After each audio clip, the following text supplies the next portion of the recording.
Hello, everyone. Welcome to the Aging Journey podcast, where we explore the strange and unusual experiences of growing up in time in various systems, as well as provide a safe space for diverse role players to explore aging and other lived experiences, unite diverse communities, and decrease social isolation through online gameplay.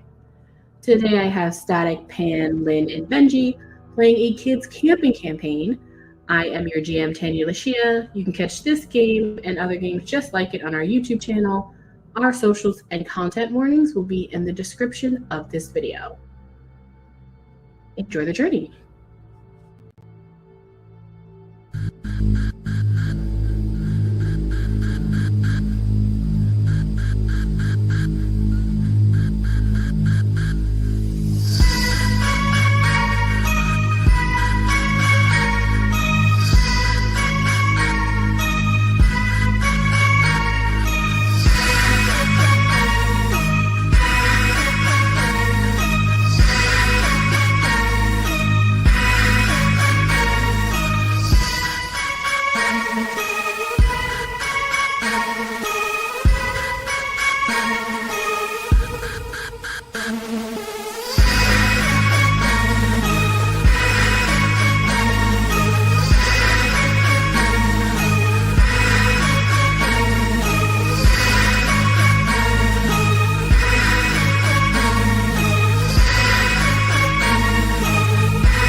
All right, we are back with our 8th episode of Happy Camper.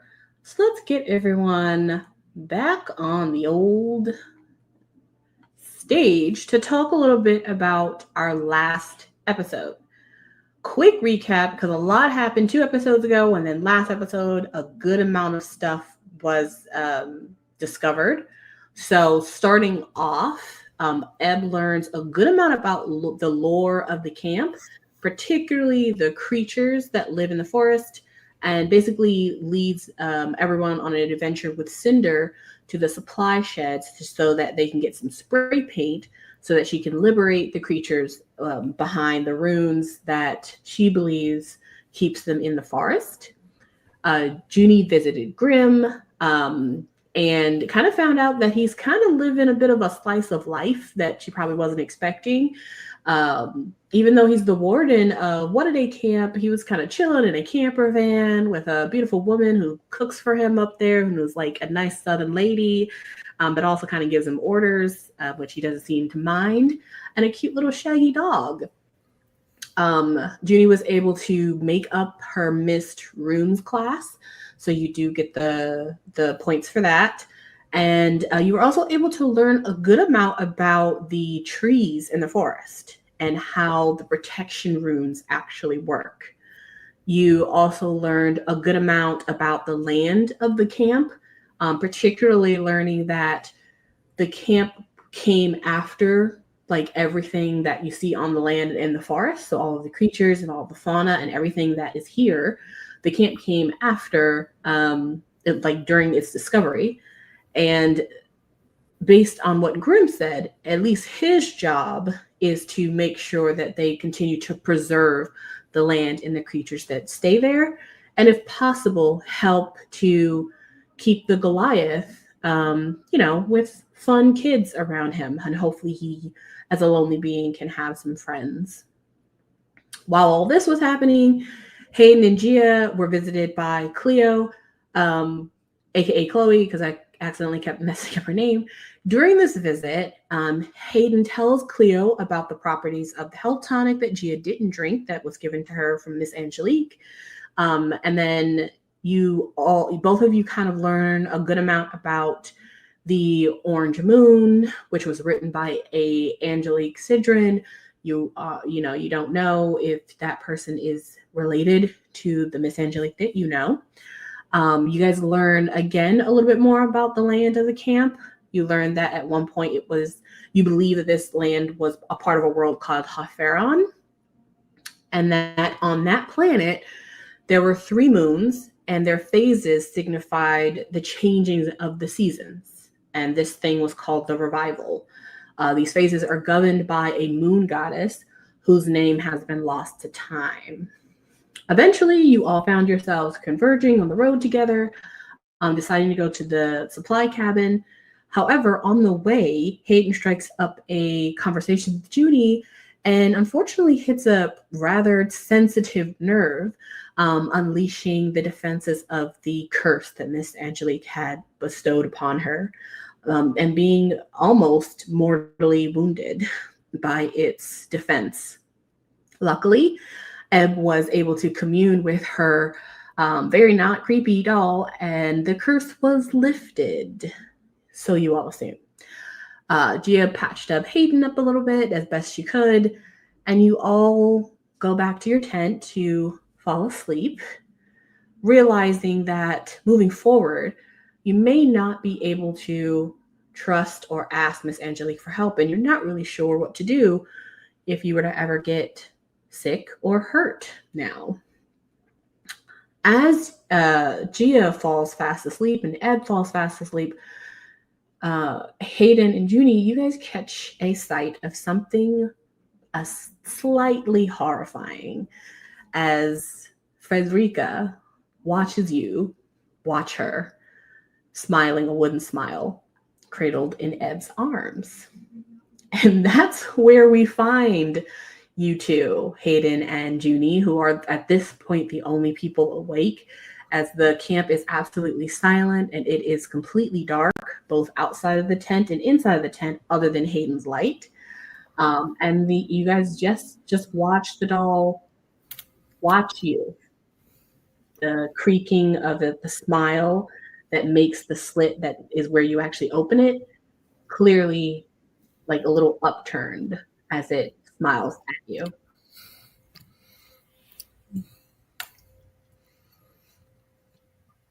I think Junie is very tense, and cannot sleep as long as that doll is staring at her. And I think she just grabs anything really, and Ed goes over to Ed's bed and she whispers, like keeping her distance, like a hand out, but doesn't want to get too close to this doll. And she's just like, thank you for saving me, but you also should go to sleep. She covers the doll and quickly backs away. You're trying to talk to the doll. Okay. All right. What are you doing, Hayden? He's there on his bed, his wand just kind of out. This having fully pulled him away from the bit of late night reading he was doing, and it's just kind of keeping his eyes on this thing. And if anything, as he sees Junie trying to get a little closer to it, kind of what he's realizing now, throw something on it, apparently, he just kind of moves his wand a little bit just to give a little bit of better light for her to aim. Okay. Junie, as you try to say what you say, the doll doesn't do anything. It doesn't respond. Its eyes also don't really move, but both you and Hayden get that strange sensation when you feel like the still eyes of a picture is watching you as you walk by. They don't actually move, but you just know that they are definitely looking at you. But nothing of its demeanor changes. The smile doesn't change. I'll say as you get closer though, Junie, you can really I'm assuming it's submerged in the water with Ebb, but it actually roll me a charm roll. DC is going to be a 6.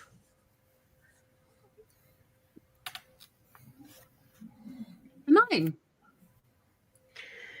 As you look at it, you could have sworn that yesterday or earlier today, actually, it was looking rough. It was looking ragged. It was looking like a super old, highly trafficked doll. You're not sure if it's because it's in the water or what, but it kind of looks like it's been at least like cleaned up, and maybe even there's a new coat of paint on it. It's looking a little shinier, not as messed up as it was earlier, but it doesn't say or do anything. I think she definitely makes note of it. And I'm not going to take it, but just as looking at it before I cover it up, could I see any runes on it? No. Okay.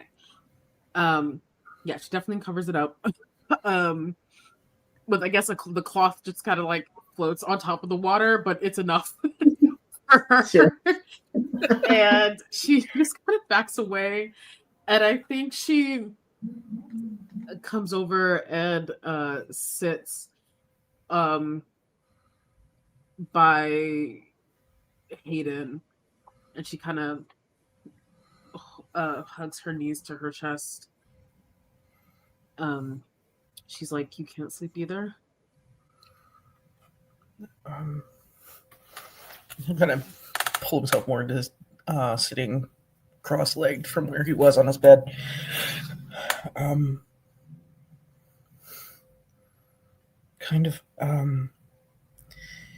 So there's one of the other kids I met in my classes passed over some interesting information earlier. Just kind of initially thought it was a bit of local legend, but there might be something to it. It's an older story about I guess kind of the old gods, but and then there's also a whole thing of, rebirth, all of that kind of thing. Kind of passes over the couple pages that Cleo had given him, keeping his wand lit between the two of them to give her an opportunity to read. She will hesitantly just kind of take the pages from you. You can see that she's still very timid and feels bad for hurting you earlier. But she does take a look. Okay. I think, Juni, even though you'll have like these memories, but let's see what type of connections you make in this moment. So go ahead and roll. I'm going to get brains. DC is going to be a 4. Oh, brains. Wait, let me make sure we're on the right dice. Okay.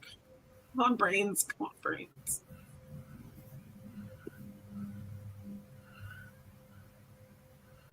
I got a 4 exactly.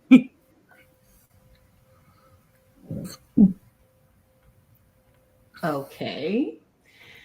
Let's see. Oh my gosh.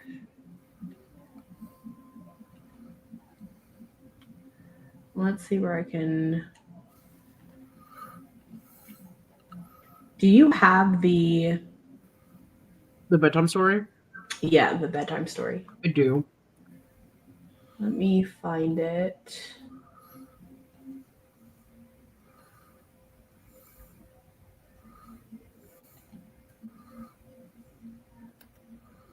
Which one are you giving her? Or I know you're giving her Cleo's stuff. Yeah, he's specifically giving the document for the moon, as well as the other letter that was left there in the tent. It just kind of points out with the letter the more like important sections and not the kind of just little ramblings that Cleo does. Yes. Okay. Let's see.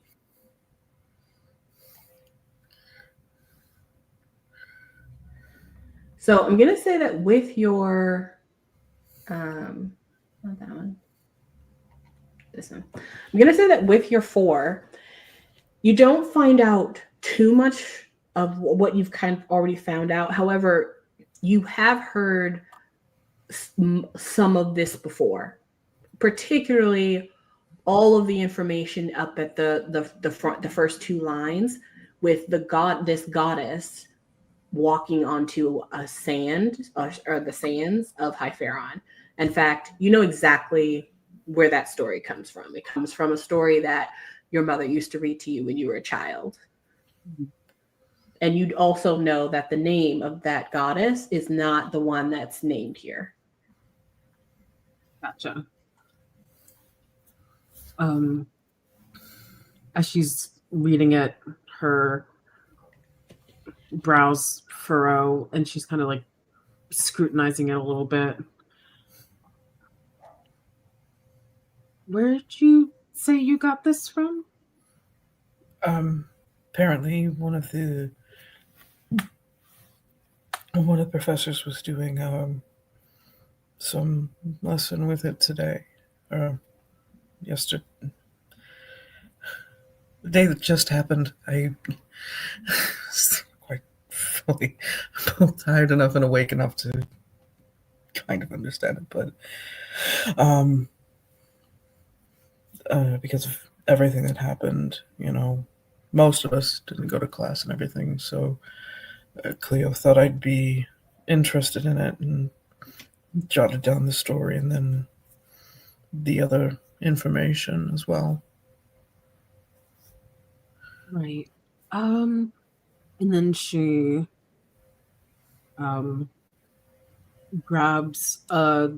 finds a pen and writes on the back of the piece of paper. My mom would tell me a story that sounds familiar to this. Definitely the name Hypharon, but the goddess name isn't right. Mm-hmm. But she definitely walked on sand, and I think Juni, she just takes a deep breath and she looks over at her wand by her bed and shakes her head and decides to go without it. And she tells Hayden the story that her mom would tell her, and she illustrates it with magic using her hands the same way her mom would have. Very nice. Go ahead and make me a roll to see what that looks like or how that gets conveyed. And then Hayden, you can make a brains roll as she like tells you this story, particularly the way she's telling it, so that you can maybe try to glean what might be interesting about that. So let's have Juni roll. What would you like to roll? Can I roll charm? Yes.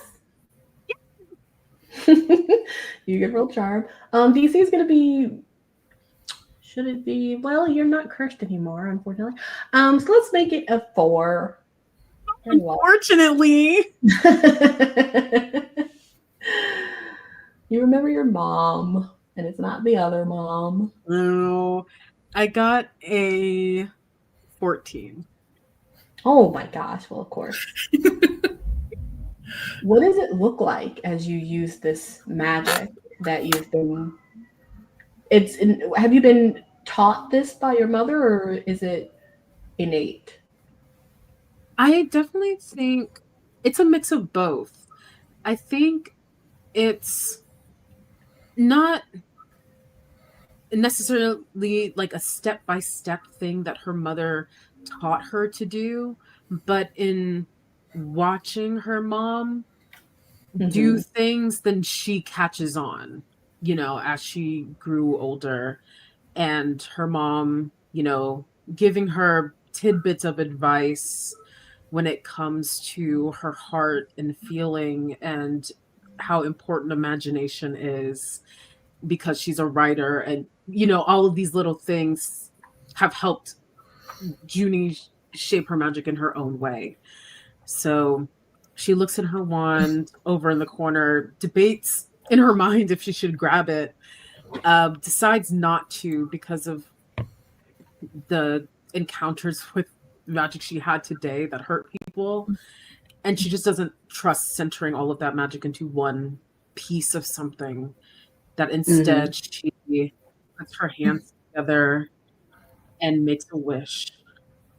And when she opens her, they're glowing the same white as the goddess in the story. And she separates her hands, and in between her hands are images as she starts to tell the story.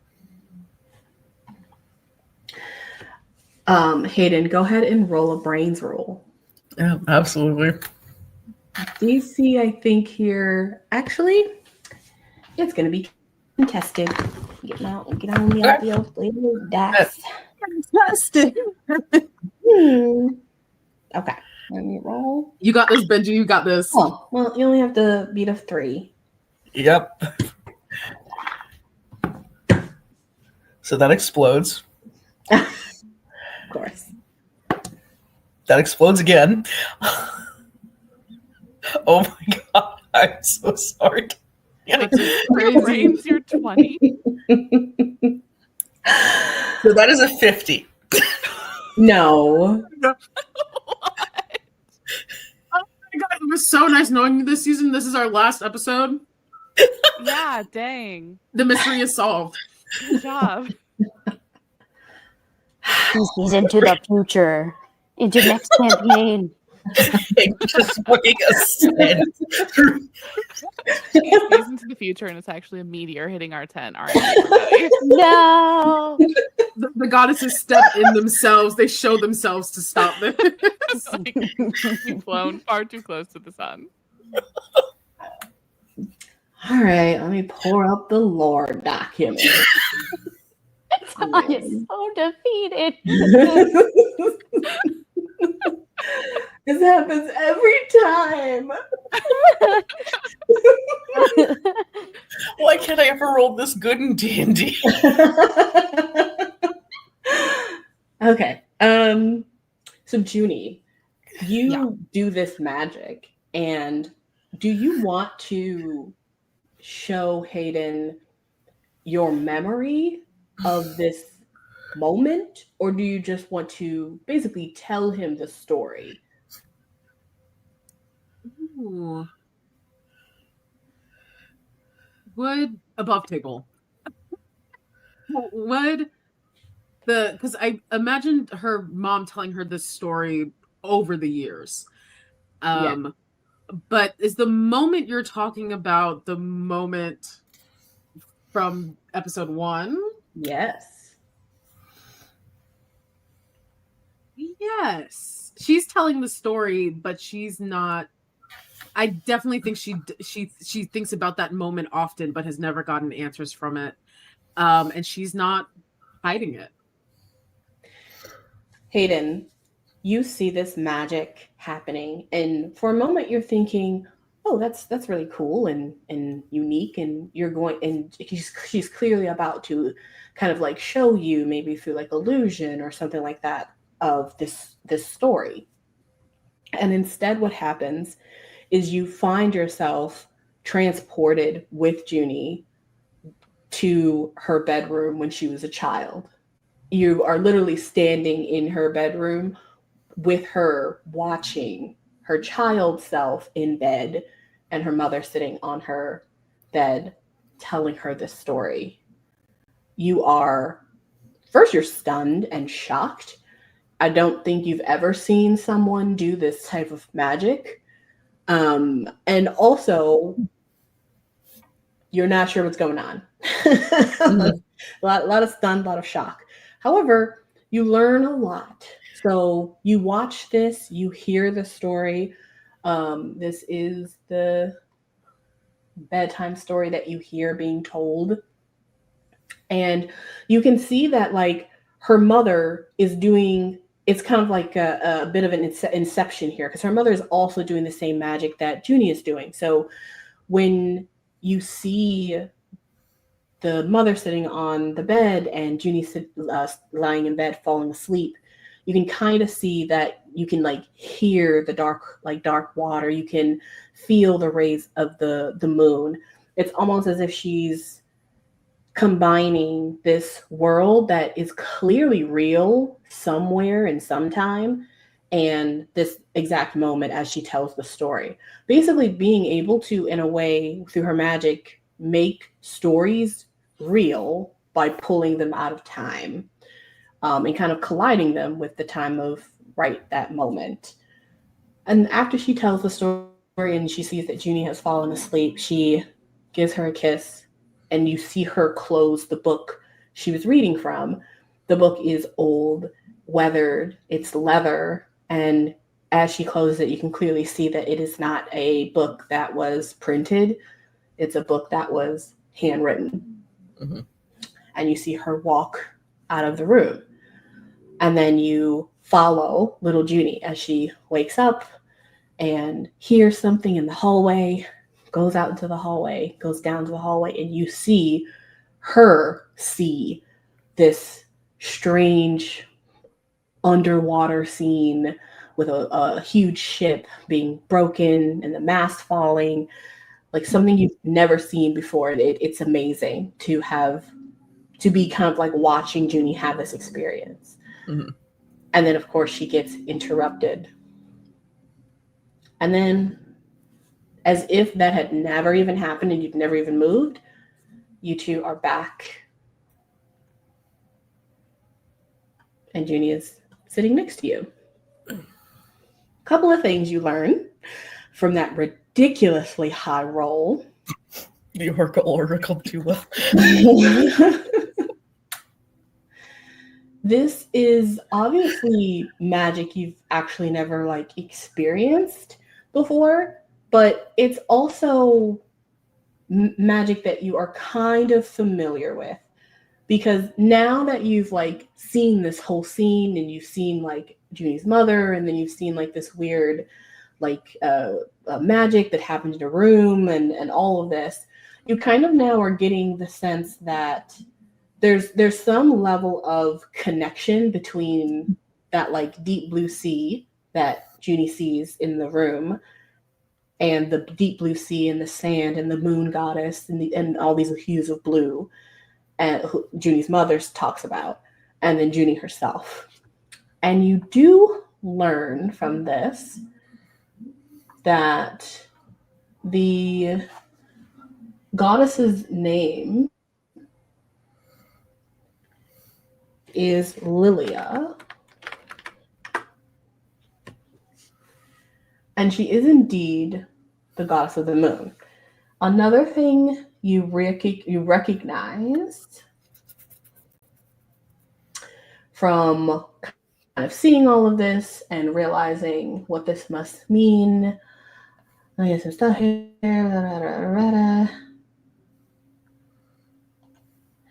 Is that the original story that is talking about like this goddess and all of this type of magic that you're kind of seeing in front of your eyes, that's because there are 3 goddesses, and so far you've only kind of learned about the one, and she's been misnamed, but you now remember that it's Lilia.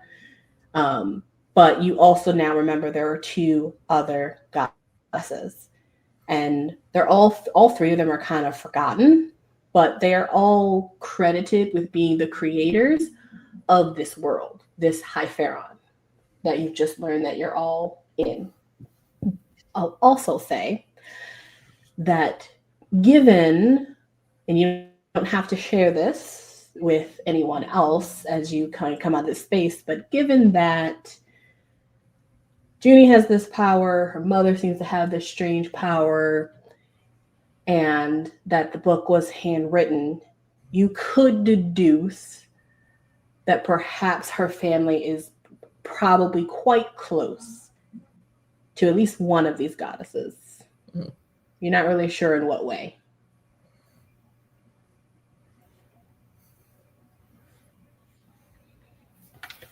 Okay.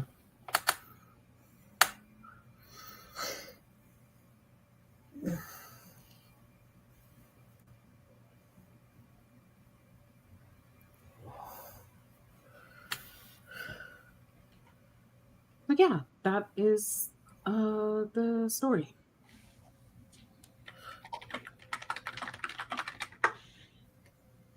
Does that help at all? He's gonna see me. He's just blinking slightly.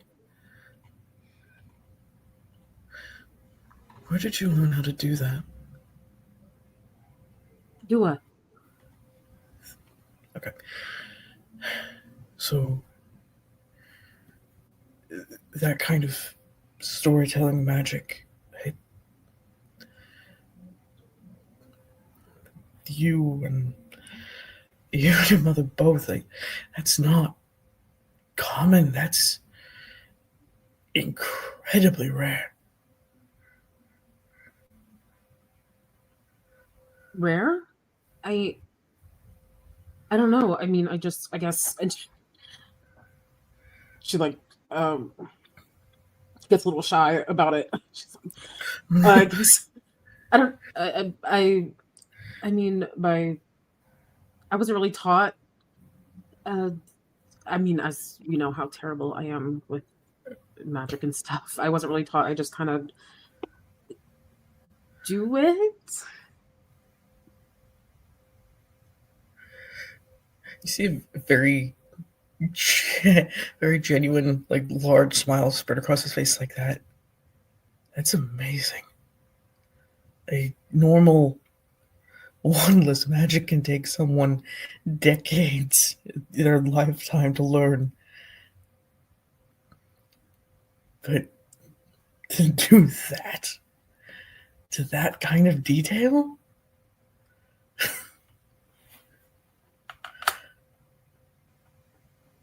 This is astounding. But to the more important matter. Right. So She blushes a little and tries to hide it.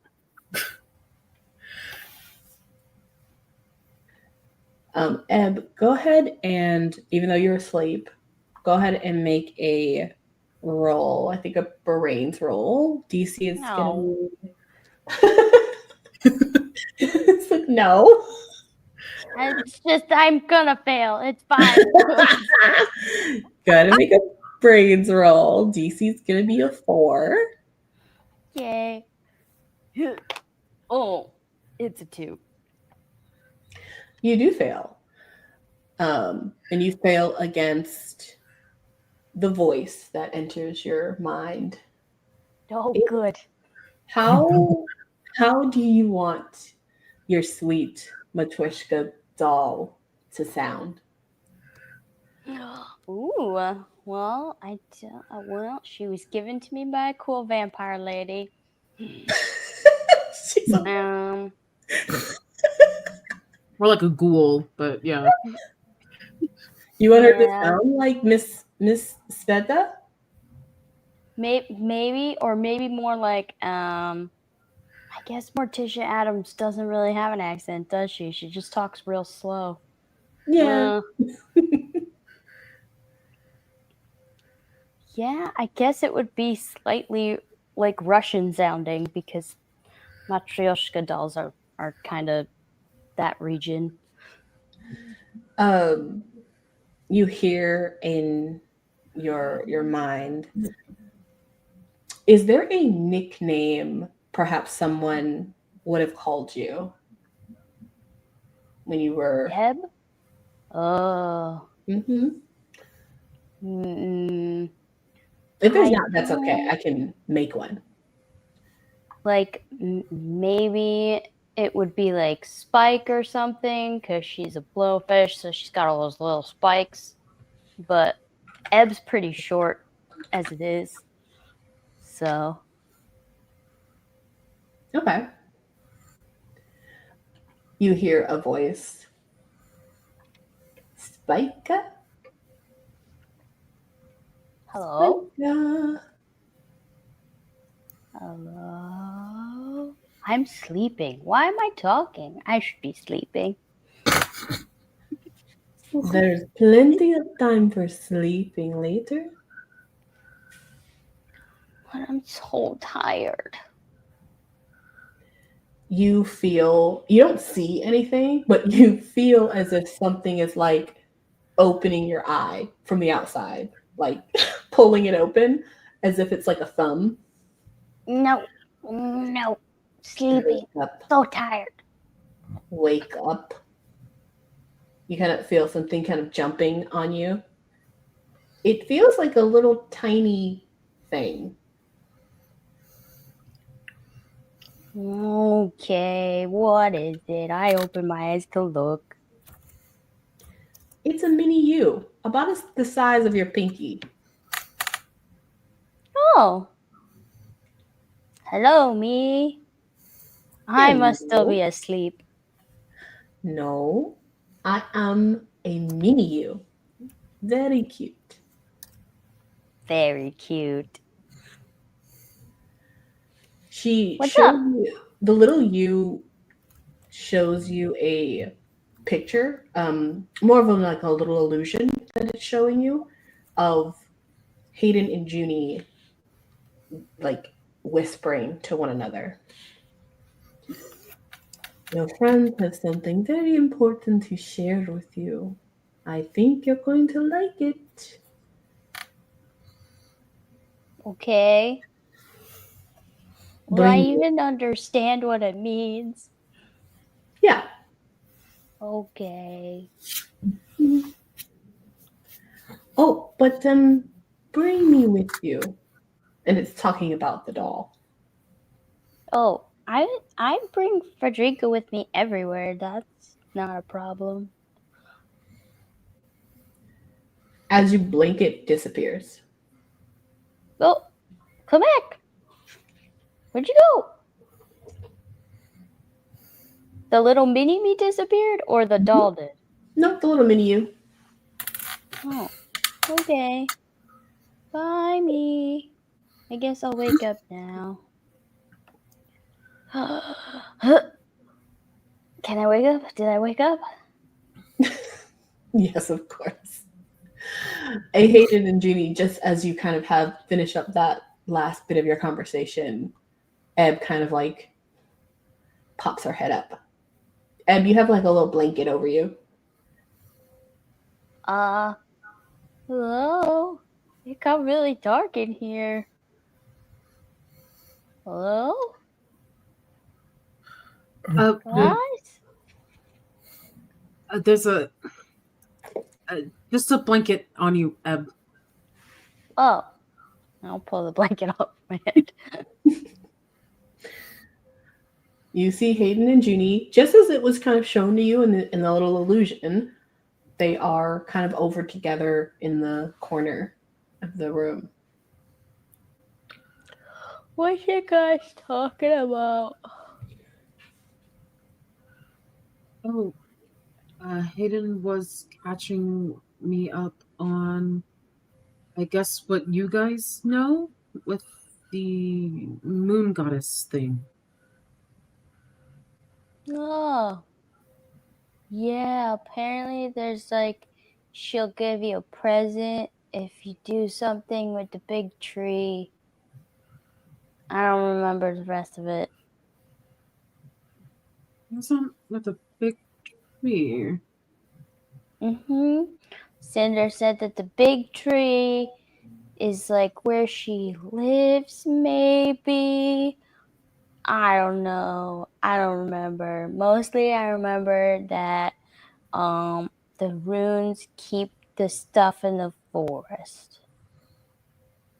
The runes are for the forest protection. Ebb. No. They keep the stuff in the forest. They protect both the forest and the creatures in the forest. It's what the warden taught me today. But he's a bad guy. He's not a bad guy. He's not He like... tries to take our brooms anytime we use them for he some weird works reason. here. I think at this point, Gia, you're probably hearing this quiet conversation turn into a not quiet argument. Gia's just gonna like roll over, make sure she can see everybody, but she's not gonna say anything yet. He works here, and he is the one who caught me up on the rune class that I missed. I don't think he's lying, and I don't think he's like any of the other adults here. I'm not saying I trust him yet, but... Juni. His name is Grim. Do you know what that goes to? It goes Grim Reaper. That's the whole thing. But we only know him as Grim. He's definitely here to kill us all. Also, I'm so tired. Why are we talking? And Ebb, your name is Undertow. Do you drown people? Yes, but that's like family business stuff. Okay, so there's gotta be some leeway here, okay? Just because his name is Grim doesn't mean he kills people. And what if he only kills the right people? Like a vigilante. That's still kind of like, I could call me and my family a vigilante. I don't think most people would agree. And you're on the same side. Listen, I really think we should learn some more about the runes before we start messing with them. The last thing I want, if he's telling the truth, and the runes are to protect the forest, say, from people like Miss Angelique, and the thing I'm trying not to think about it, honestly. What did he do to the Whistle Man? The Whistle Man's still not here. The Goliath. The Whistle what? Man. The Whistle Man is a creature called the Goliath. He's been alone for a little bit. However, hearing the children in camp makes him less lonely. He said he didn't know if there were any others, at least in this vicinity, but he was saying that he hopes that maybe one day they would return. And the Whistle Man Goliath, he's back in the forest, and I think he's safer there than in camp. Are you sure he's back in the forest? You don't think they killed him? I don't think Grim would have killed him. And he was last seen with Grim. Better him than Miss Angelique, right? Yeah, she's weird.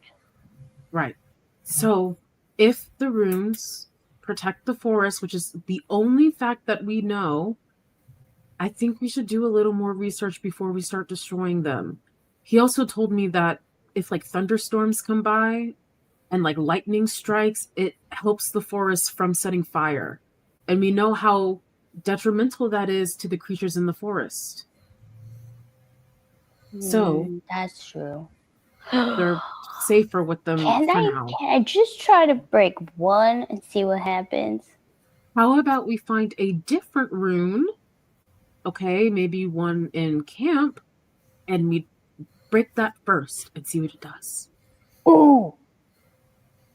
Dungeon Master, were there runes in the secret rooms underneath of the office? Oh, you mean which one? In the where the brooms were that we Where the like brooms were? melted? That's a great question. That would be a question for Gia, and Gia would need to roll to see if she's noticed Oh, any good. rooms. What shall I roll?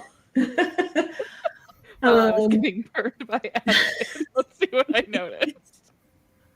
I think in the moment you were kind of focused on Fred, who Yes. was The light of my life. both very helpful but also an absolute menace. So I'm gonna say there may have been runes, but I don't think you took any runic classes. No. So I don't know if you would have been like, oh wow, there are a bunch of runes here. But I do think you would have noticed them, particularly if they were like if they were like on the main bars that you guys broke into. So it wouldn't be that difficult to see them. I just don't know if you would know that they were important, or if they're like magical runes. So let's do brains. DC is going to be, I think, a 5. You were pretty distracted. That's fair. That is a 6. Oh. You do remember that there were some carved runes. They were very muddled, like they look like they hadn't been like kept up with, but they were carved into like some of the rock that was on the big archway that went into the main area, as if like maybe they were old. Maybe they don't use runes as like a protection for that area anymore. Perhaps they use something else. I mean, because you guys were able to break in and break out fairly easily. So yeah, I will say you did see some. It's just they were old and you're not really sure what they were. Like you wouldn't be able to recreate them. Okay. Does Ebb ask that question out loud, or is she asking it in her head to God? Oh, I'm gonna ask it out loud now that I remember that it was actually Gia that went down into the room. Gia, what do you? Hey, wake up! Do you? I'm awake. What? Good. Were there runes in the creepy room under the basement where Fred ate a whole bunch of cursed stuff? Yeah, but I mean, they didn't stop us, so I don't know what they do, but there was some like old ones there. Cool. So definitely worth experimenting on. Good to know. Okay, you can go back to sleep now. Thanks. Thank you for your permission. Doing that would be easier if we were, I don't know, quieter maybe in our arguments about who we can and cannot trust in this place. Oh, sorry. But don't let me harsh your vibe. Live your best camp life. I think that there are secret tunnels all over campus. So, in the morning at breakfast time, I'm gonna ask Cinder if she knows one that will get us into the basement of the office. That would have been so much easier than what we did. It really, really would have. It would have been a lot easier. But then I wouldn't have Frederica, and she's just so pretty. She is very pretty, yes. Is that thing still smiling? As Ebb says, Frederica, and kind of shows him up to all three of you. It is indeed still smiling. And I think all three of you now, not just Juni, can tell that Frederica is looking a little bit renewed. Did you clean that thing? I mean, she's been in the water with me, so sorta. Did her face look like that before? Did not. No. Probably not. All right. Well, you look gorgeous, girl. Keep up whatever you're doing. It's really working for you. Did you still go back to sleep? Yes. Hey, Ebb. Ah. Can I ask a favor? Yeah. Okay. I've got cursed objects tomorrow. Do you mind if I just borrow Frederica for that class? Aww. I'll give her right back afterwards, I promise. But I have cursed objects class too. How good have you been paying attention there? I got stuff from it, if that's what you're asking.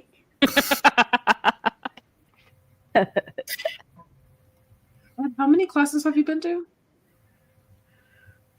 Well, I think I went to both cursed object classes. I don't know how many days has it been. And it's suddenly then that Juni remembers Miss Matter of Angelique debate. wanted her to grab the doll. Yep. And she's just like, oh, you should know now that I'm not cursed, I hope. Miss Angelique wanted me to bring her that doll. Oh, then I don't want to give it to anybody then. No, but she knows that you have it. She may try to get to you. I think if Hayden has it, she won't know. Or she'll just take it from him Or she'll instead. just take it. Yeah. I mean, if she doesn't, if she doesn't see it, I mean, Ebb carries that thing around out in the open. Okay. I know, but she's safe with me because I'm cursed. She's cursed. It works out pretty good. Right. If anything, Ebb, just keep it in your bag, just for safety. And don't go anywhere near the nurse's tent. Oh no, she's not. No. And Juni chooses to omit that she wanted her to kill Gia. That's fair. I see how it is. I just don't think it's anything you need to know. What? But by the way, What Bestie, time is your cursed object class, Hayden? I've got it. The afternoon. It's right after breakfast for me. Oh. Afternoon? When do you Or have late it next? I have late morning. All right. Ask Cinder's dad about it, just so we all might know what it is. Okay, I'll ask him about it, but I'm not gonna give it to him. No, you can lie about however you got it. That's your business. It's just so we know what the hell it is. Okay.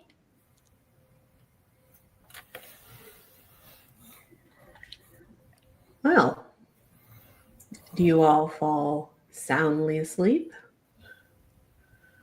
Uh-huh. yes. All right. Ebb falls asleep. Gia falls asleep. Juni falls asleep. Hayden falls asleep. You all drift into dreamland. The night passes, and it's morning again. Except, unlike every morning that has been since you've been here, there is no ringing of the bell. You do not hear Micah's voice telling you all to rise and shine. That's suspicious.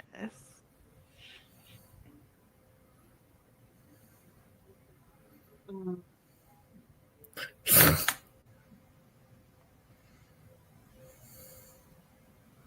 think this time Juni actually does wake up. Can I peek outside the tent? Mm-hmm. I don't want to stick my whole head out there, but just like look through a crack in the tent. I feel like I should specify. Sure. It is bright, just like it is every morning. Nice cover. The grass is covered in dew. Beautiful outside. Outside your tent, you see the other tents. They also haven't been woken up by anything, and so most of them are still fast asleep. You do kind of see, like, one of the tents there, you can see some like kids inside, like, doing kind of the same thing you're doing. Like one of them might poke a head out. You hear a little bit of like whispering to one another of like, is it time? What time is it? Like, what's happening? Because, everyone's kind of disoriented in terms of what to do without the routine that everyone's been on for the last couple of days. But that's what you see as you peek your head out.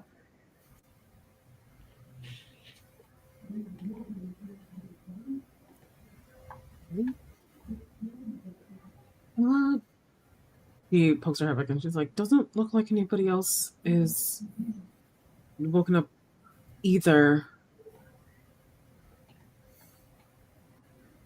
What do you think is going on? Should we, like, go find somebody? Well, it's that or staying in our tent all day, and I'm gonna get stir crazy. So I'm gonna go take a walk. And if there's no adults, then we can just walk around and do whatever we want. So, Like the adults have stopped us from doing that before. Yeah. I probably shouldn't go to my first class today.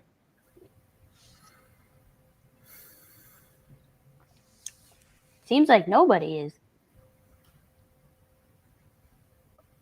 Yeah. Maybe we ask around? Yeah? Do we know where the counselors' tents are? So each of the areas, you guys are in C. Each of the areas have all of the campers' tents, and then in the same area is your counselor's tent. So the counselors should be at the other tent sites, which is down there at B, up there at A. And then if they're counselors that don't have like campers, they like do different activities, like the person who runs archery. You all just usually like see them working at the different places. So you should see like other counselors at the other tent things, which I don't think you guys have ever actually walked over to. Excuse me. So Mickey's tent, our counselor's tent, is somewhere in our camp area? Yes. Should we go wake Mickey up? Oh yeah, let's switch it around on her. Yes. All right. You guys leave your tents. You can kind of also see a couple of other people in their other tents kind of open up their tent and kind of look out. They're kind of like just looking for direction. There's one person who's kind of come out and stood out. And you do see Mickey's tent. It's just a little bit away from where you guys are. The tents are fairly close together, and you guys have like a little bonfire area. And you can kind of already see there's like a kid milling around. It's just they don't want to be like rude. And so they're just kind of like, but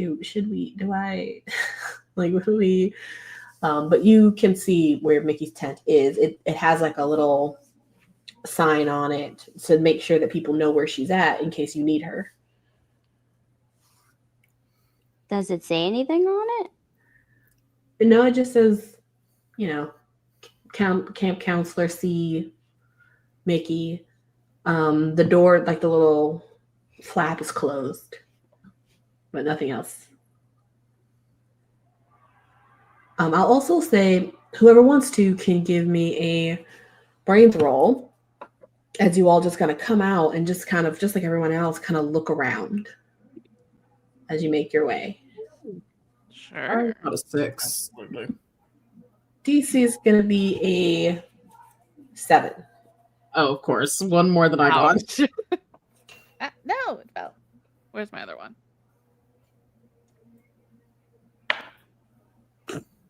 9.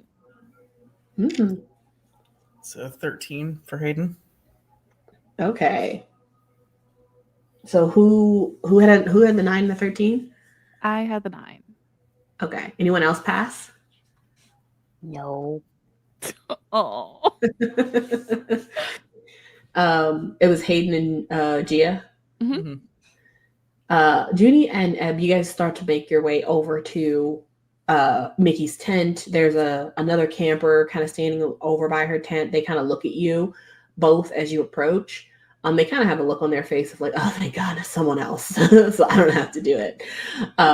As you guys kind of walk over, Hayden and Gia, as you guys walk behind them, as you kind of all look around, but making your way to Mickey's tent, you don't see anything of too much interest. It's what you don't see that is bothersome. Usually at this time, because the bell would have went off and Mickey would have called you guys out. She does that at the same time everyone else does. So usually it's pretty bustling. Like you see people already on the road or they're heading to the mess hall. It is kind of crickets out here. Like there's no other campers. So it's clearly not just you guys. Like no one was woke up this morning, which means not only did the bell not go off, but it seems that none of the other camp counselors actually woke up their campers. You also don't smell any food, and you don't see anyone over by the mess hall. It's eerie. But you all make your way to Mickey's tent.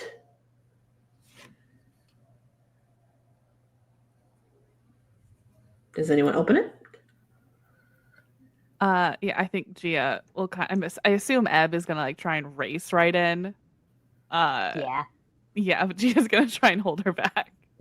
Like, I'll take a peek, and then if she's asleep, you can go in there and jump on the bed. Yes. Gia, before you do. Yeah.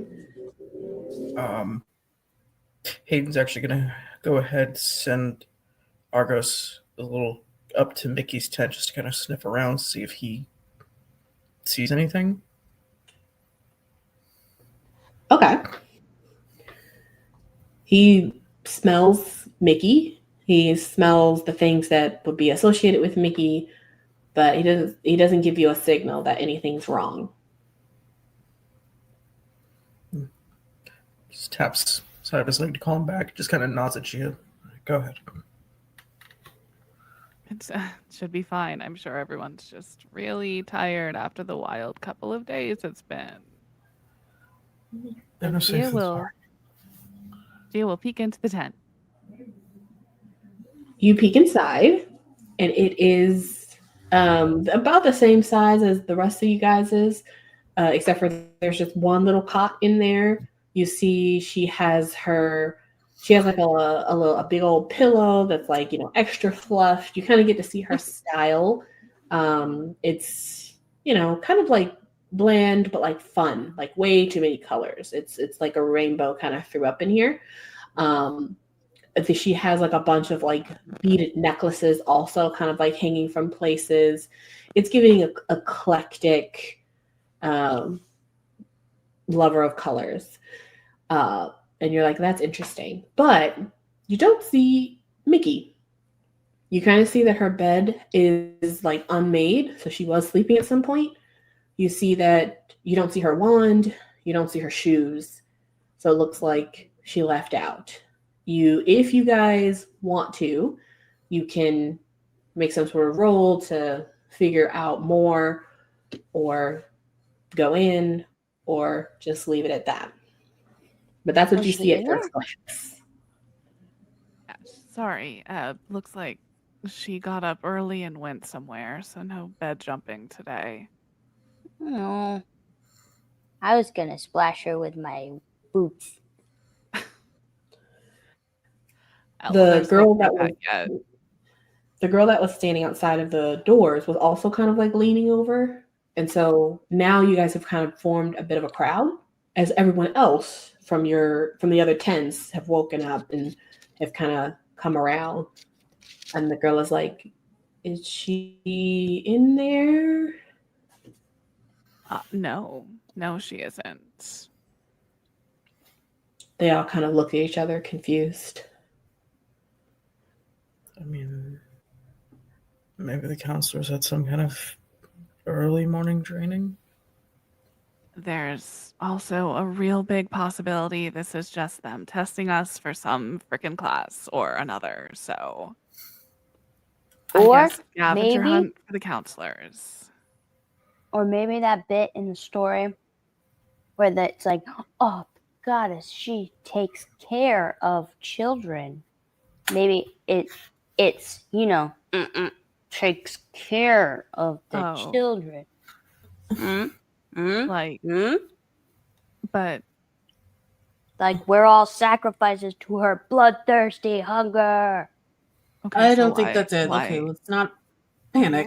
No. why would the adults be missing? I was more then? excited about it, but what? Why would the adults be missing if we're the ones being taken care of? Well, they knew that we were the sacrifices, so they gave us a nice couple of days, and now they're leaving, so they don't have to watch everybody. Oh, okay. eaten. As Ebb says loudly that he thinks you're all sacrificing, the other campers around you have now gone from confusion to slight panic as they go, I'm sorry, what? Sacrifices for? No. Hurry.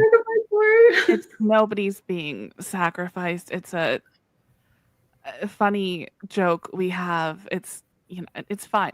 I bet that this is just a scavenger hunt. And probably the first tent that finds Mickey will win some really cool prize or something. Go ahead and roll Yeah. a charm. A cool prize like staying alive. And I think Like it's going to be a high surviving. DC because of Ebb. The DC's going to be 9. Okay, that's doable. Okay, that's an 8. How much do I care about not Let me help you. Can you? Can I help? I'll allow her to help. How do you want to help? Juni stands up a little straighter, puts a smile on her face, and she's just like, yeah, one big scavenger hunt. I mean, I've been at camps before that do stuff like this. I mean, it makes sense if they want us. We've been here for like a week, maybe they just want us to use the skills that they taught us so far. Why don't you guys start looking for clues? Okay. Gia, go ahead and roll again. Okay. That's a 6. I can't help you. Junie, What was? what- roll charm. I roll charm, you said? Mm-hmm. Okay. I got a 14. Nice. Okay.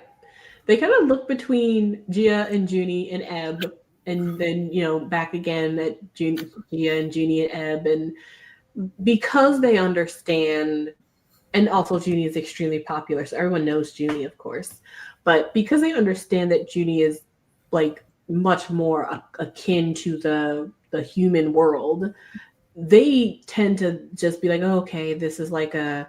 So now they're a little uncomfortable because this is more of like a human camping experience instead of the stuff they're used to. So they're like, oh, okay. Well, what do we do? Do we like? And they kind of look at each other. Do we like fight each other to the death for No. No. I mean, think about has anybody taken Illusionist Improv or Echoes of the Past? Someone raises their hand. Great. Look for riddles, hidden messages, those kinds of things. Yeah, Oh. you took, mythical tracking. Here's your chance to practice tracking. There you go. Like in a belly of a beast, are we supposed to like bring a carving knife or do a ritual? I mean, my it's God. always a good idea to bring a knife with you, or I your always bring a wands. knife. Come on. Oh my god, I Okay. was thinking this was gonna be like the Jimmy Neutron movie, and it's not. What? The Jimmy Neutron movie, and they wish for all the parents to disappear, and so all the parents disappear, and then the kids go, like, they do whatever the kids want to do, and then, but they, like, eat candy and ride a bunch of, like, roller coasters and stuff, and then Ooh, they end up, like, is missing this their the parents, one? so they go and they find their parents, and then they fight these alien slime things, and they have this giant chicken with, like, 3 heads that they have to, you know what, it's... And they do the chicken dance. I seen that one. Oh, so you've heard of that, but not the sponges. Okay. No, that's I crazy. don't think she's lying about the sponges. Anyway. Yeah. So you all see a bunch of the kids kind of meandering away and like, okay, well, I guess we got to do that. And then one of the other kids that hadn't come out yet is like still kind of half asleep. And she's just kind of like, what are we doing? And so you overhear another kid explaining, oh, we have to do like some sort of a ritual to summon a 3-headed chicken, scavenger hunt or something. But this is like a bit of a test. So me and Sandra are gonna go and get our ritual knives, and we're probably gonna just do that in groups. And she's just gonna like, okay, all right, we're gonna do this before breakfast. We're doing this before breakfast. He's like, I know, it's crazy. I'm just gonna pull out Juni's sweater. Juni, I'm so excited for whatever eldritch horror you just unleashed. No, please, no. Oh God. You're my favorite. Oh God. How many 3-headed chickens do you think they're going to be able to summon? Juni writes don't know. the protection rune on her own hand. Do you think they're going to be like giant or like normal sized chickens, but just with 3 heads? Well, we also said Those alien ones? in there, so some of them will have scales. It'll be awesome. Yeah. Oh Jesus. Oh, I'm oh, so God. excited. She puts her hands up in defense and just walks into Mickey's tent. Gia, has your family worked with Cerberus chickens before? I don't think so, and I am so excited to be the first one to bring them back. I think it's a market that we could really break into. I feel like their eggs would be delicious. 3 yolks. Do you think so? Really high in protein. Mm-hmm. I will say you all go into Mickey's tent. What would you like to do in there? I'm looking for any traces of anything that may explain as to why she is gone. Okay. Any I want to notes, find her messages, journal. weird things, potions. Okay. Ebb said you're looking for a journal. Yes. Juni, you're just kind of doing a full sweep, just looking for any indication. Full sweep, yeah. Okay. Hayden and Gia, what are you guys doing? I actually think I would be outside of the tent actually looking for tracks to see if she did in fact go anywhere. Okay. Gia's outside looking for tracks. I think if anything, Hayden's helping Gia, considering terrier dog's very good at smelling, so he and Argos are on kind of the assistants with that. Okay. I think that's a good idea. Okay, well then let's see what Ebb and Juni find. I will say that she hasn't hidden anything. She's a camp counselor. People have been in her tent before. You guys haven't, but her tent is kind of an open door, and she doesn't allow people in. So there's nothing really that hard hidden. And if she did want something hidden, it would most likely be hidden with magic. So, Juni and Ebb, what do you want to roll? I will allow brains.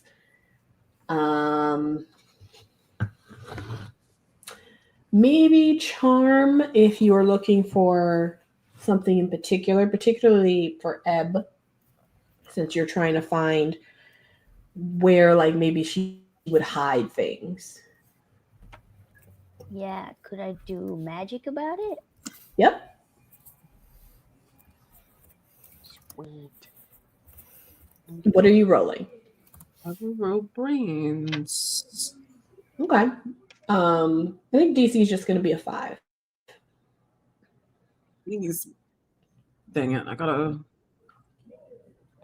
4, but let me see if there's anything. I got a 4, but I'll add a token and make it a 5. Okay. And then Ebb, what are you rolling? I was thinking about magic, but I guess I'll just roll a charm. Okay. I was. Let's make that a DC 5.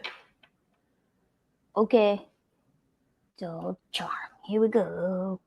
What did I roll? Oh, good. A natural 1 with Perfect. +2. So that's a failure. Okay.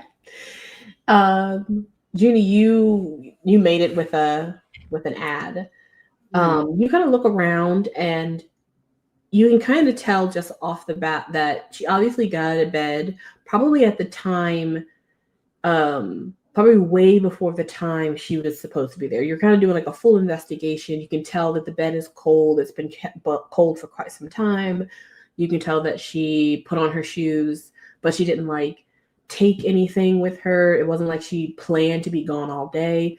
You can clearly see that some emergency came up and she had to go right away. It wasn't probably thinking she would be gone this long because she had probably left quite early in the morning. Ebb, you know that Mickey, she talks a lot about herself and you're always listening sometimes. And so the one time you could have sworn she talked about like how she loves like the color yellow and how all of her favorite things are yellow. And she just kept going on about yellow. Like, who cares? But you assume that probably since that's her favorite color, maybe she has hidden important things like under that color or that is that color. So you're kind of looking around the room for yellow. There's a bunch of yellow stuff. So it could be any of them.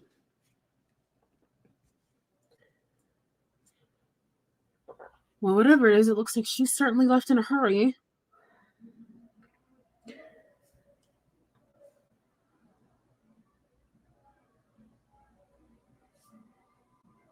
Does it? Yes. Why are you looking under a bunch of yellow? Why are there a bunch of yellow things in your hands? I like yellow. And I think Mickey likes yellow. So I was hoping one of these was her journal and it's not. Well, there's a lot of yellow here. And then Junie starts looking under yellow things. Lovely. You guys are going to rifling through stuff, trying to look for yellow stuff. Hayden and Gia, you guys are outside looking for tracks. Yes. You don't have to even kind of roll. You can clearly see that, this place is heavily trampled. You guys use these spaces all the time. And it'd be difficult for you to know which one of these prints have been Mickey this morning. However, you can, if you keep walking down the area where, let me put that up again, the area where the camp goes to the road, like this little road here. If you go there, the tracks are sometimes a little bit easier to actually see. And you do kind of see tracks that lead from specifically Mickey's tent to that side of the road. So at least she took the road. Is there anything in particular you want to look for now that you are kind of in this little crossway where the road is, it is the small road that goes down to Helmut's cabin? Are there, follow me on this one, are there any squirrels nearby? Are there any squirrels nearby? Probably. Or woodland critters of some form or fashion that might be nosy? Let me roll a d4 and see. There is a little, there's a medium-sized hole that's tucked under one of the hills in this area. There are a bunch of hills. It's like a medium-sized hole, one that you could maybe fit like your arm in. It's not like huge. And you kind of see it was a groundhog kind of popping up from time to time. Can I use my strength wild speak and see if this is a nosy enough groundhog to have noticed Mickey going somewhere? Sure, you can do that. It is busy. It's kind of, popping up just to get some stuff. It's going back under, it's popping up again. So you'll have to get its attention. But yes, you can use wild speak. I'll just kind of like go a little bit closer to it and then kind of like crouch down and wave and be like, hey, real quick, trade information for something you want? It kind of pops its head up, and you can kind of see in its like claws, it has like a little bit of dirt in its hand. It looks like it's been digging, and it kind of looks at you. I'm looking for Mickey. Do you know who Mickey is? It shakes its head no. I describe her to it. Okay, go ahead and roll charm. Let's say the DC is going to be, you're using wild speaks. Let's say the DC is going to be just a 4. Well, let's make it a 6. That is an 8 plus 2, 10. Okay. Don't forget, you guys can always take half if it's under. Well, that would have got me. Okay. Mhm. That would have been a thing to remember. You describe Mickey to this groundhog, and it basically just points down to the Helmuth cabin, like down the road. Oh, okay. Thank you. Did she seem upset in any way? Can I get some more details, buddy? This is kind of a weird sitch. It kind of puts its paw out. It kind of does that like motion with its fingers, like. Can I grab some like trail mix out of my bag? Yes. Snackies. 100% grabs the trail mix, like shoves it in its mouth. Yeah. And then it like feverishly nods its head. And it kind of mimes that she was running. Like she was freaked out? It nods its head again. Yes. Was this before or after the sun rose? Or sorry, let me make that easier on you. Was this before the sun rose? It feverishly says yes again. Okay. Did anyone else run towards that place? Again, it says yes. How many people? It kind of like shrugs, like, I don't know how to count. I just start like holding up fingers until it tells me. Okay. Yeah, you put up like what, like one finger at a time and see. Like 1, 2, 3. When you get to, let's say when you get to like 4, it like nods, and then when you get to 5, it nods, and when you get to 6, it nods, kind of indicating that 1 at a time or 2 at a time, multiple people ran down this road. Were they all like old?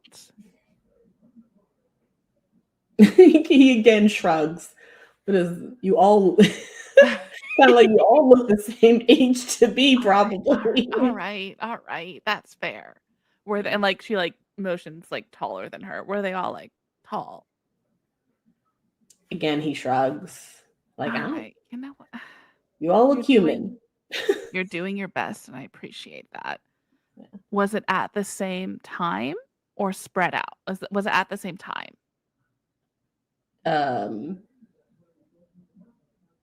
It has a hard time answering that question. It's kind of like, it kind of goes yes and no. Okay. Have you heard about anything weird happening around then? It kind of goes under in the hole for a second and then comes back out.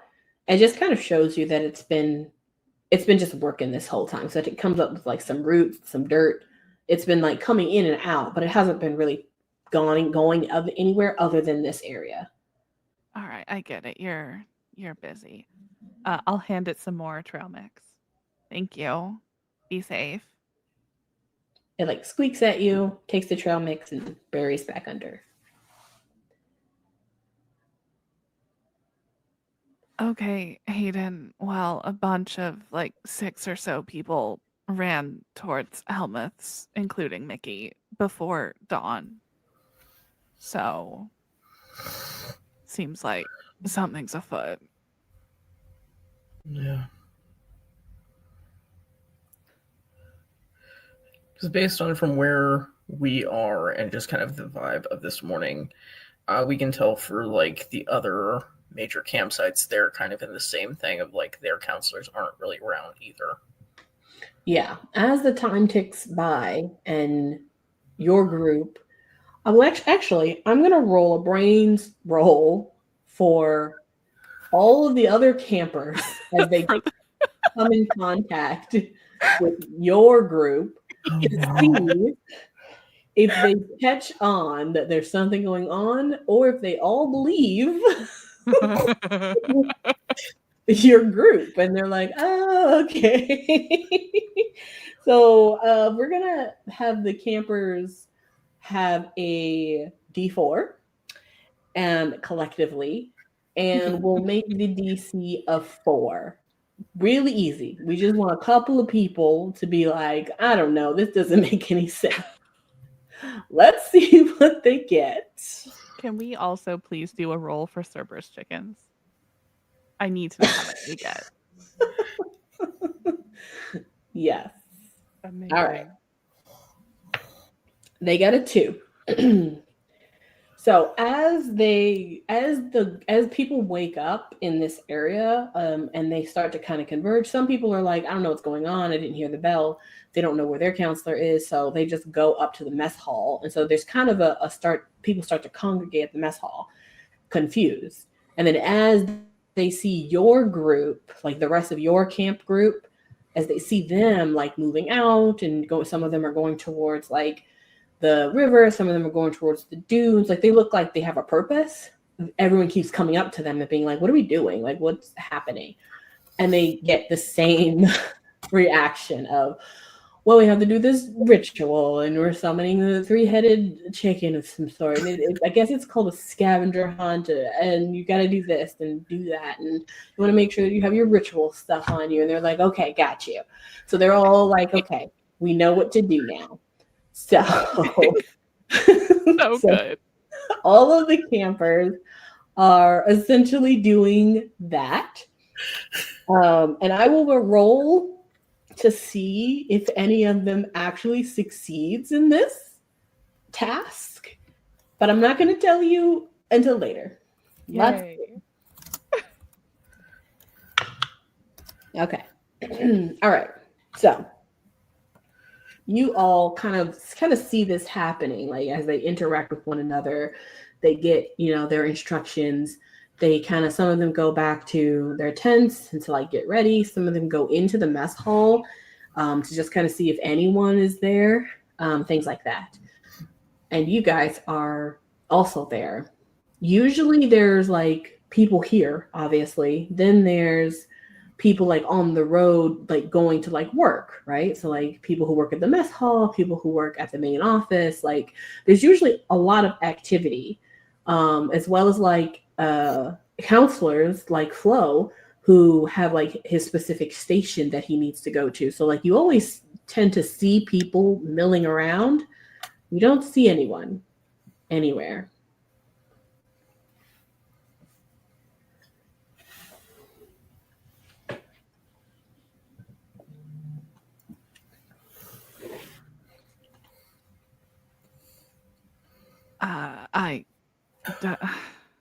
Do we just want to go to Helma's cabin?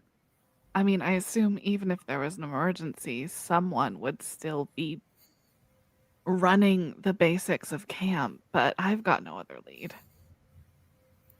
I mean, not like we can really just storm in there. I don't see why not. Well, we can go near it and then, listen. We could throw Ebb through the window. No. Okay. No, Mr. Hopalogist has exceptional hearing. We at least try that. What if we just go and take all the cursed items out of the cursed items class? Huh? I think we should listen in to what is happening in Helmut's cabin. Sitting there and nobody's attending them. Okay. Look, if we find out nobody's there and we don't know what to do next, you can go raid the cursed objects. Yes. Okay. You can throw me through a window. I'll do that for you. Oh, I just thought you'd really like it, since you didn't get to jump on beds or anything. I didn't get to jump on any beds. I'm sorry. It's like pocket sand, but it's pocket siren. No. Yeah. In the cabin. Okay. So you guys are gonna walk down to Miss Dr. Helmuth's cabin. Yeah, but all sneaky. Mm-hmm. Okay. I mean, you guys make it down there sneakily.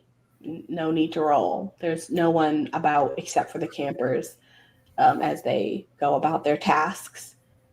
You get down to Helma's cabin. Doors are locked. Lights are off. I will hold Professor Hopalogist so that he can, and stand near a window so that maybe he can listen in to see if there's any noise inside. Sure. He kind of hops and puts his ear to it. Silence. Yay. Nothing inside.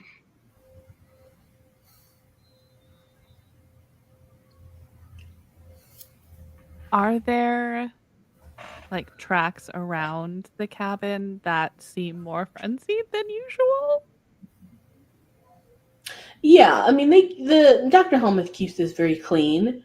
You are noticing that there's a lot of dirt tracks that go up the stairs and then go on the porch and then clearly go in and come in and come out again. So people that are going in and coming out. Do they head off in any specific direction from then, or is it kind of hard to tell? I'm gonna need a brains roll. Okay. DC here is gonna be. I mean, it might be pretty easy, so I'll say it's a 5. If you take half, do you also add any additional stats that you have to it? Nope, you just take half. Do I roll or do I take half? I'll take half. I've never done that before. That'd make it a 5. Okay. Yes, you can see. What's interesting here is that they don't go back on the road. All of these tracks seem to go in and out of the front door. But as you guys walk around and check out the rest of the cabin, you see that they go out of the back door and they actually cut across the road there. And it seems like they're going kind of into the forest and a little bit, not completely in, but they're basically taking this shortcut, from Helmut's cabin across the forest area all the way up to the main area, the main office and the nurse's tent. So essentially, what you can kind of glean is that a bunch of people ran from like the campers' tents down to Dr. Helmuth's cabin where she sleeps, probably woke her up because of an emergency, and she took them like the back way to get as quickly as possible across camp to the main office or the nurse. You're not really sure which one, but they clearly went across camp to at least probably get to, you know, this side of the camp where the nurse's tent is and the main office or the warden's quarters. You can't see exactly where it went. You'd have to follow the tracks, but they're very clear because this route that they took is not like as worn and used. This is like probably a personal like trail that she takes to like get to the main office quicker. Well, this is a good opportunity to break into her cabin if we're curious, but also we could follow her tracks. If they lead to the nurse's tent, though, we're in trouble. Would it be the nurse's tent or the main office, did you say? You don't know yet. Yeah, you don't know yet. Oh, okay. You just know it's in that direction. Okay. I mean, if we break into the cabin, what if it's like there's an alarm on it or something? I mean, that would bring them back here and kind of solve the mystery for us, wouldn't it? It would also get us in a huge deal of trouble. No, it wouldn't. We're Good. panicked. We've been left alone. We were so scared and didn't know what to do, so we went to the only safe place. Yeah, there were no adults around. How would we know? You guys just want to break in. And Yeah. Yes. and Juni takes out a bobby pin and starts picking the lock. To be fair, the reasoning is sound, though. Go ahead and give me a fight roll. Oh God. It sounded like a win-win situation. So, a couple of things. This is Dr. Helmuth's cabin. I think last time you guys were here, no one made a brains roll to determine anything in particular about this place. So, Juni, as you begin to pick the lock, what is everyone else doing? Uh-oh. Somebody else pick the lock. Stop me. I was about to say, why are you not using magic? But, you know. Because magic is awful and hurts people and so on and so forth. I don't think it's good that I should be the one using magic right now. I think it's better for like me, you know, people like me to take a more practical route. To be fair, Juni, I understand your logic. However, this is the person who runs this camp. If any door is going to be booby-trapped by attempting to do that, it's going to be this door. Okay. And I'm- are there magical booby traps? Like ones that detect magic and then they just like fire the magic right back at you? How about that? You ever think about that? You're right. You should absolutely continue picking it the mundane way. And I will take out my wand just in case of shenanigans. Okay. Juni, go ahead and make a fight roll. DC What is was it? gonna be 25. Oh, no. But you have +2 from your mom, right?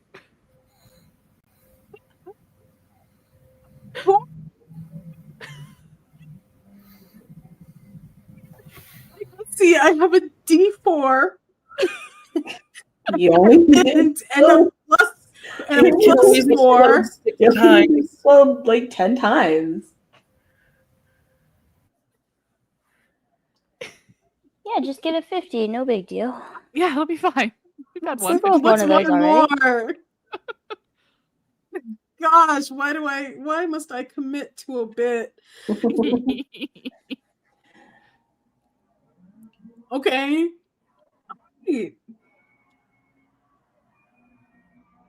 Can I add magic to my bobby pin figure? Sure. What are you wanting to do?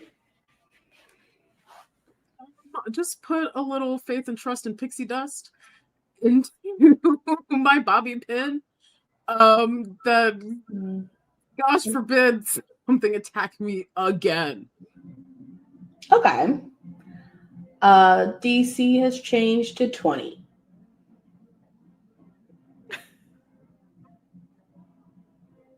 All right.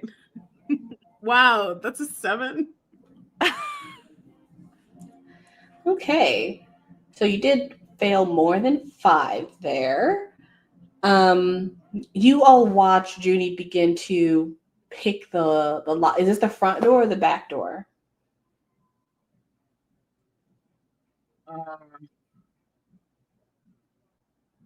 Where were we standing? Were we standing at the front door or the back door? I think you're in the back door looking at the tracks. All right, back door to Okay. You begin to pick, and you all kind of watch as the defense system activates. And Judy, you are essentially electrocuted by this like yellow phosphorus hard shock that runs through your entire body. And you are going to basically go into a bit of like a cardiac arrest for like a couple of seconds as it blasts you off the door. And you kind of lie on the ground for a second, catching your breath. And you have a minor injury. What does everyone else do? You okay, Juni? Juni? Juniper. She just lays there catatonic for a second. Okay. I have a quick question above table. Did my minor wound with Fred go away when Miss Angelique killed me? Yes. Okay, great. Then I just have a minor wound. Yeah, she just lays there. Her curls are a little fried. She just lays there.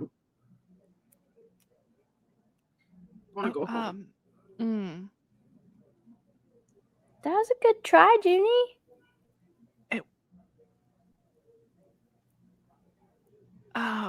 Maybe. I hate to give up this easily, but can you stand? Can you speak? She slowly tries to get up. She stumbles a little bit when she stands. She kind of has a slight phosphorus, like yellow glow to her hands. Kind of like if you had put your hands in like a stolen bag of money from the bank, you know, and it gets splattered on you that other people can tell. Oh, that's She looks at her hand. She's like, "Oh my god, I'm jaundiced." no, yeah, I know. It's like it. I mean, she takes like 2 puffs of her inhaler. Oh. Like, and my girls are fried. Why is it always me? I mean, your hair looks fine. We can get like you wipe your hands on the grass or something. Does that help?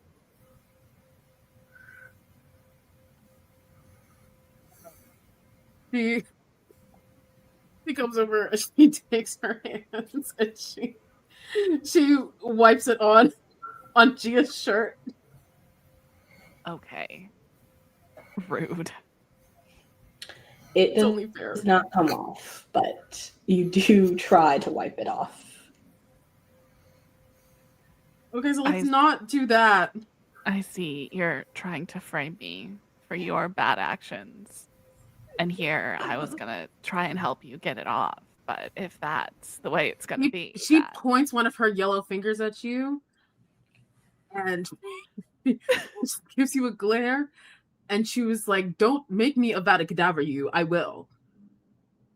I What? don't understand that reference. Is this a sponge thing?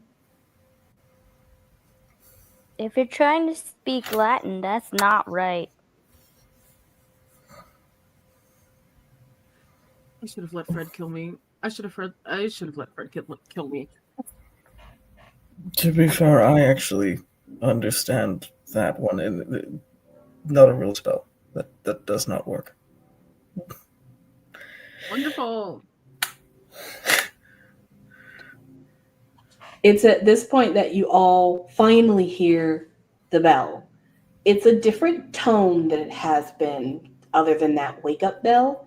It is more frantic, and it's at a specific pace, like a 1 1 1 2 2, like 1 1 1 2 2. It's very specific, and it's raining out. And instead of doing it the couple of times it does it in the morning to wake everyone up, it's constantly doing it.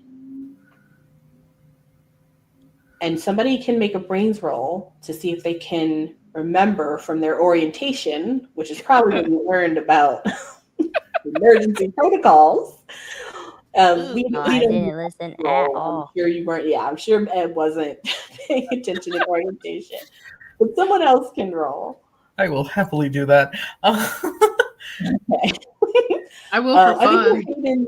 I think for Hayden, DC's like a 4 or 5 or something like that. Like you'd remember.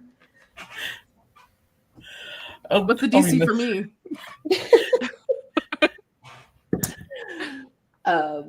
So that's a 6. Yeah. Okay. Hey. I'm an 8, so Okay. Both of you remember that this is a emergency like bell, and it's specifically to like let everyone in the camp know that something is going on, and it's specifically telling you to all like congregate or stay where you are. It's like a stay in, like a lockdown. that's not good. We can't stay put here. We at least need to get mess hall back to our tent. Something. Or we follow the track. Yeah. Did you hear what we said about shelter in place? Yeah. Shelter? And you want to go through the woods? But we can't go to that shelter because that shelter almost put you on fire or in the grave, one of the two. So we can't go in this shelter, so we should follow the tracks to the next available shelter. I mean, it's far. It's at this point where you guys, for the first time, see brooms streaking across the sky. Oh, shit. They are going towards the main office, not towards the camps. Can we Do they tell look like who's on them? Yeah, do they look like campers? They are like the senior camp counselors, like the older ones, and staff. Oh. So they are alive. Right now. Look, do we go back to the tent, or obviously we can't get into this right now? I mean, it looks like everyone with the potential power to defend us is heading that way. Yeah, towards the office where we definitely wanted to not ruin a bunch of runes anyway. Oh, Juni, shit. Do you look- think this is about all the stuff Fred ate? Possibly. Ooh. Oh, jeez. But I don't know though. It was pretty like old and dusty down there. Like nobody'd been there forever. So like, why would it matter that he ate a couple of stuffs?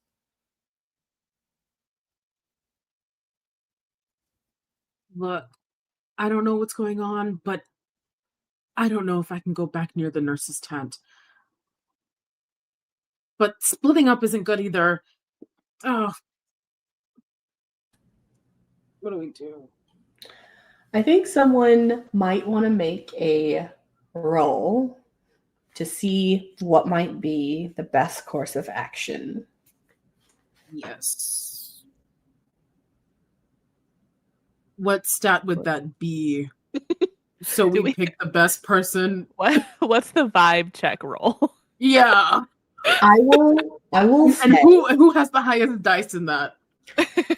I will say you can I'll ask for everyone to roll this once because I want to see what everyone does. You can either roll a charm to convince everyone else to go whatever direction you want to go, or you can roll a fight to basically no, I'm going to say brains. You can roll a brains to try and actually determine which way is the way that you probably need to go to figure out what's happening. That just doesn't necessarily guarantee that people will still be on board. Mm-hmm. So DC is going to be the same for both. DC is going to be a 7. Oh. Then I'll take half. Okay. Gonna roll brains, even though it's not as good as charm. Because of reasons. I got a 12 on charm. Got a 9 on brains. Okay. Hayden? Hayden's AFK right now. Oh. Well, if Hayden is while Hayden is AFK, I know you're keeping track, but did you want to start the recording over since it's 1:52? In a second. I'm going to roll for Hayden. Then, once again, and that worked really well last time. Poor Fred. R.I.P. Fred. The D10. You only got a 4. So. Isn't that what you got last time? Yep. Okay, Juni, you said that you got a you passed, charm. And then Ebb passed. Ebb, were you doing charm as well? Yeah. Okay. But I take half. I just get 10. Yeah. Okay. Oh, you get a 10. Okay. And then Gia, what did you get again? 9 on brains. Brains. Okay. We'll start with Gia. Gia, as you look around, you guys are at the bottom here of the map, but you're also at the bottom of like the action.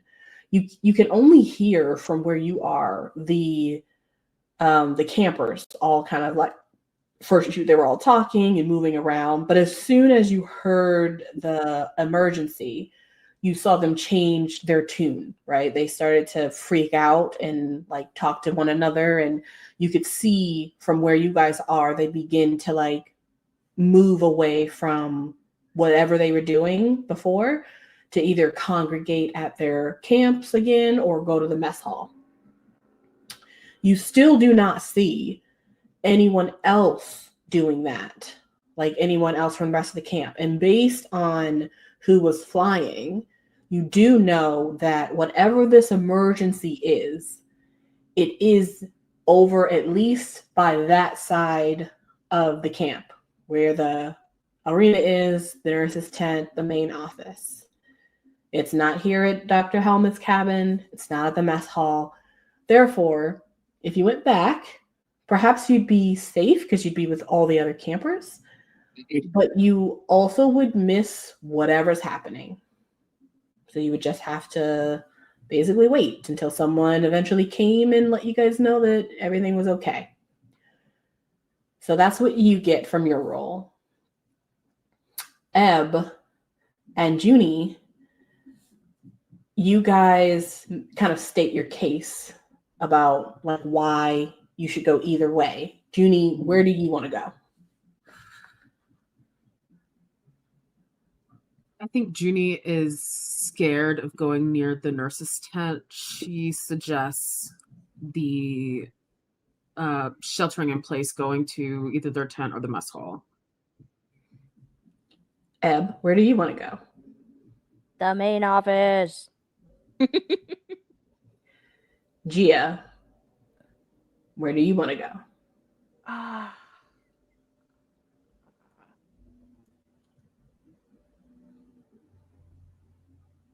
Can I get them to both actually state their cases for me? Not right now because we're running out of time. Dang it. I mean, Gia's instinct is to go towards the main office.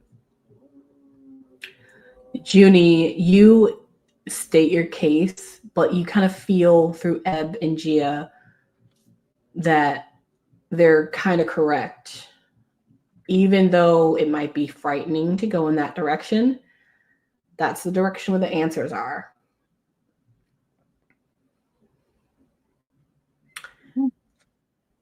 And we will take a quick break and come back to see how you guys get on with your quick journey across campus towards that side of the camp where the main office is.